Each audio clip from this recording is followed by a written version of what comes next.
going on, people? Myke C-Town here with another episode of Records and Ramblings. Before we get into the records, let's do a little teeny bit of rambling. Let's start off here. I just recently hit 65,000 subscribers, y'all. I didn't notice it till this morning, so I'm not sure when it happened, but fuck, man. Yeah, like, you know, for people that have 100,000 or 1 million, 2 million, whatever, this may not be a big feat, but for me, you know, that's huge, man. I never in a million years would have thought that many people would subscribe to a channel where I make awkward videos talking about fucking records and weird social issues and whatever other random shit that I decided to talk about. But here we are. And yeah, that's just fucking awesome. Look, I'm gonna do some kind of giveaway soon because I got a stack of records that I don't want. Or yeah, so stay tuned. Maybe within the next week or so, which if you've been subbed to me for a while, you know that week will turn into a month or 2 months. But I'm telling myself now that it's gonna be about a week. So yeah, stay tuned. Past that. I want to say rest in peace to Gabe Serbian, most notably of The Locust. He was also in Headwound City, Holy Molar. He did some work with Cal Decapitation. I saw Locust many times in my life. The last time I saw him was actually with Cal Decapitation, and it was just an amazing show. Although I never met Gabe, I've heard from other people that he was a very nice guy and clearly very influential to the genre. You know, even if we're just talking about The Locust, their take on grind and power violence was totally unique to the genre. So yeah, man, rest in peace to Gabe.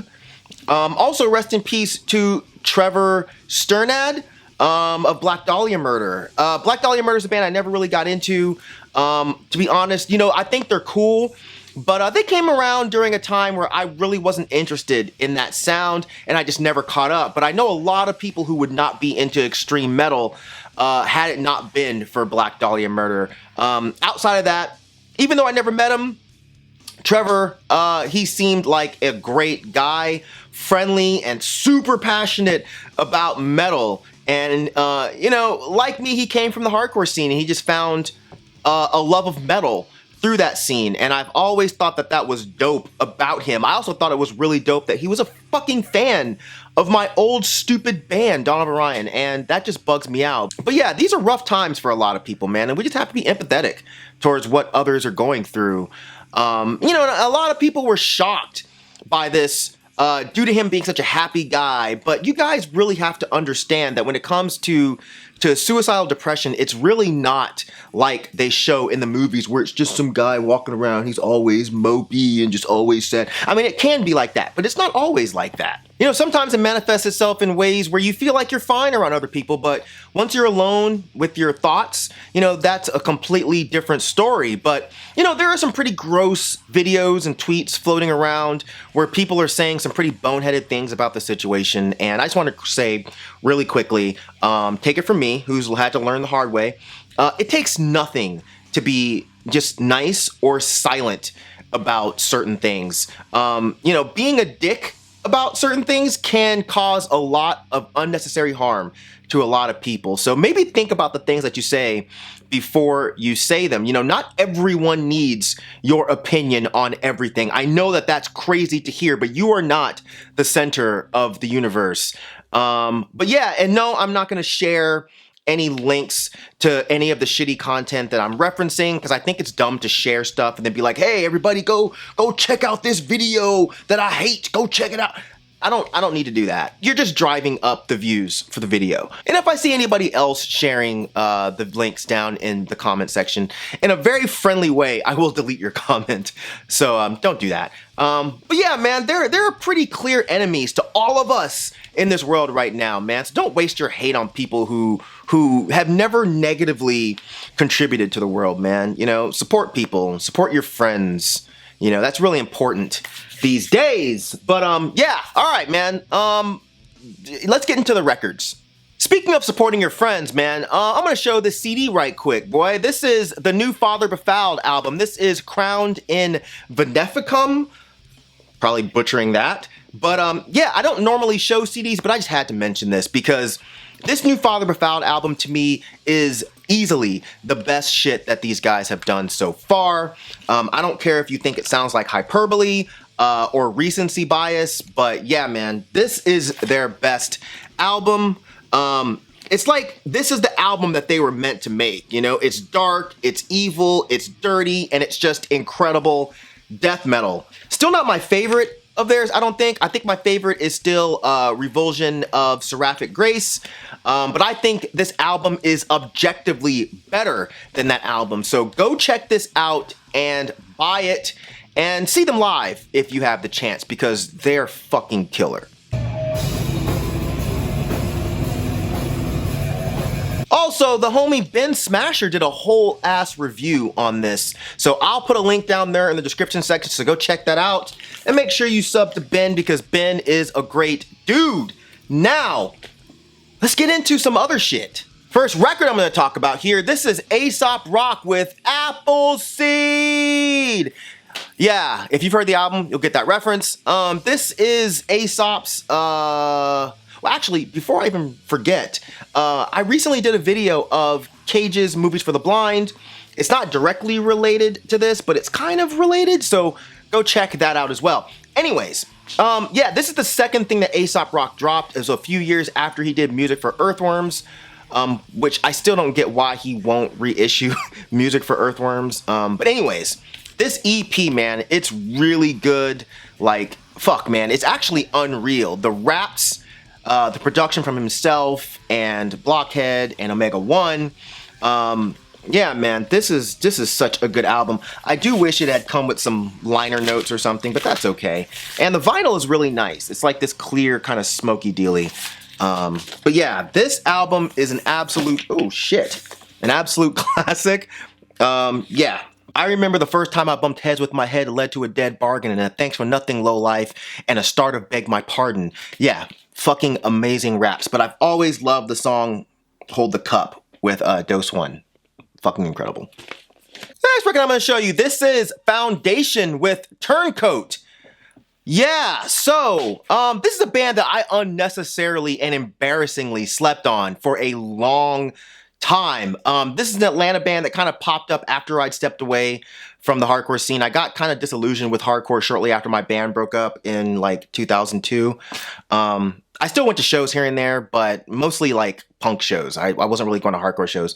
I don't know. It was a weird time in my life. But anyway, yeah, these guys popped up around 2004, 2005, or 2006, somewhere around there. I heard them and they were cool, but I was mostly listening to like goth and black metal at the time, so I didn't really care about some new kind of moshy hardcore band. But yeah, I only saw these guys once when they were opening up for somebody. I don't remember who, but I've been kicking myself ever since, because God, these guys fucking rule. Heavy as fuck, really powerful hardcore, just some really ugly, pissed off sounding shit, but it's fucking good, man. If they did a reunion, I would be there in a heartbeat. But yeah, this is the album that came out in 2015 on Jock Records. But I don't really know the whole story behind why this happened, but this is the Disorder vinyl version, which I believe was limited to well, it's right here, hold on, 69 copies. But yeah, Disorder is a local record store, and they posted on IG that they were doing a really limited run of these. Not sure why, but yeah, I really like that cover, and yeah, and I wanted to support Disorder because they're a great record store. But yeah, sounds like a little bit of Throwdown, throw in some Hatebreed, just all heavy, and it's good stuff, man. Some of the guys went on to other bands, Slowfire Pistol and Abuse of Power, which is also fucking great, both of those bands. But yeah, if you're ever in Atlanta, make sure you swing through Disorder Vinyl. It's an amazing record store owned by what appear to be some really good folks, so yeah. Next record I'm going to show you, this is Grav with something I'm not even going to try to pronounce, man. I'm just going to put it there. Yeah, that's it. You can try to pronounce that for yourself. But yeah, Grav, I've talked about them before on my channel. This is another project by Sir In. This is actually my favorite project of his. But yeah, this is a record that has been sold out for a really long time, and luckily it was reissued by Livor Mortis, limited to 200 copies, and I was able to grab one. I was very happy about that. Typical Livor Mortis fashion, it's the kind of hard stock fold over cover. Records on black, won't bother showing you that. No insert, but I absolutely love that back cover there, if you can see that. God damn, that shit's fucking cool. But yeah, if you've never heard Grav, they're like a black metal band with these sort of surf rock riffs, like Mariner Astroman or the Surfaris, but with distortion. There's absolutely zero way to make that description sound cool, but trust me, it really is, man. This is incredible stuff, and it's cool that someone's found a unique lane in the black metal scene, and it doesn't sound like 30 other bands. You know, this sounds very, very unique.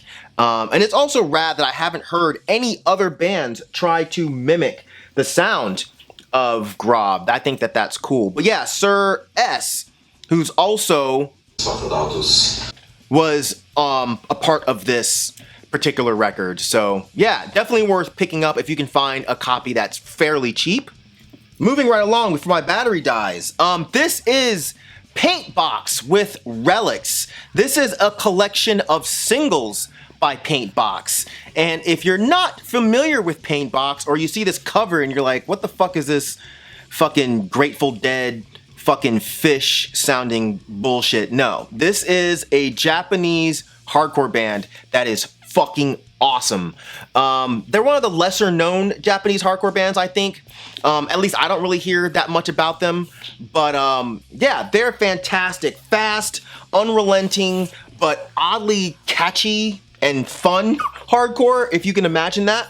I feel like the obvious comparison would be to Gizm, but you know, you feel like such a noob always comparing every Japanese hardcore band to Gizm, even if they sound exactly like Gizm. It's like, get another reference, you know? But they kind of sound like Gizm. But the guitarist of the band, his name was Chelsea. He passed away, unfortunately, in 2007, which led to the band breaking up. But Chelsea also spent some time in the band Poison Arts, which I absolutely love. Poison Arts, one of the best from that region. So if you like Poison Arts, I feel like you'll like Paintbox. I actually think the sound of Poison Arts and Paintbox is closer than that of Gizm. I'm actually not completely sure where I got this record, but I'm 99.8% positive that it came from my buddy Nathan H, who sent me a shit ton of Japanese punk stuff. So yeah, there you go, and shout out to Nathan if he happens to be watching. Well, so yeah, so that's it. Hopefully you guys enjoyed this video. Yeah, as usual, thank you for living, thank you for loving, thank you for being you, and I'll see you guys next time. All right, peace out.